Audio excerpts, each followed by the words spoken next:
Akshraj news, अचूक वेध, अचूक बातमी। बिबट्याला ठार करा या मागणीसाठी विद्यार्थी आणि ग्रामस्थांचा संताप। देवगाव येथे रास्ता रोको आंदोलन, अखेर बिबट्या जेरबंद। नाशिक जिल्ह्यातील निफाड तालुक्यातील देवगाव परिसरात गेल्या काही दिवसांपासून भीतीचं वातावरण निर्माण करणारा नरभक्षक बिबट्या अखेर आज पहाटे वन विभागाच्या पिंजऱ्यात जेरबंद झालाय। मात्र बिबट्या पकडला गेल्यानंतरही ग्रामस्थ आणि विद्यार्थी यांचा रोष ओसरण्याचं नाव घेत नाही।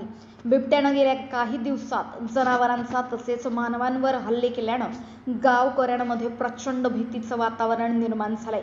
त्यामुळे आज सकाळी बिबट्या पिंजऱ्यात कैद झाल्यानंतर संतप्त ग्रामस्थ आणि विद्यार्थ्यांनी हा बिबट्या ठार मारल्याशिवाय आम्ही थांबणार नाही असा निर्धार करत रास्ता रोको आंदोलन सुरू केलं। अक्षराज मीडियासाठी सुनील क्षीरसागर, विंचूर, नाशिक। देवगाव मध्ये आज बिबट्या पकडला गेलेला आहे। असे 8-9 बिबटे इथे आहेत। आमची मागणी अशी आहे की ह्या सर्वे करून हे बिबटे सगळे पकडले जावेत आणि यांना ठार मारण्यात यावं, कारण आता मनुष्यबळाला याची हानी व्हायला लागली आहे। कुठेतरी आम्हाला लहान मुलांना कोणीतरी पकडलेलं इथं आढळतंय, कुत्र्यांना तर जनावरांना तर पकडतातच आहे। त्यामुळे ही जी मॅन ईटर जो होत चाललेला आहे बिबट्या, ह्या भागातले बिबटे, तर यांना तातडीने आपण पकडावं अशी मागणी आम्ही केली आणि जागेवर शूटआउटच्या ऑर्डरही देण्यात याव्या अशा आम्ही ऑर्डर्स त्यांना मागणी केलेली आहे। तर आमची आशा आहे की प्रशासन यामध्ये आम्हाला सहकार्य करेल।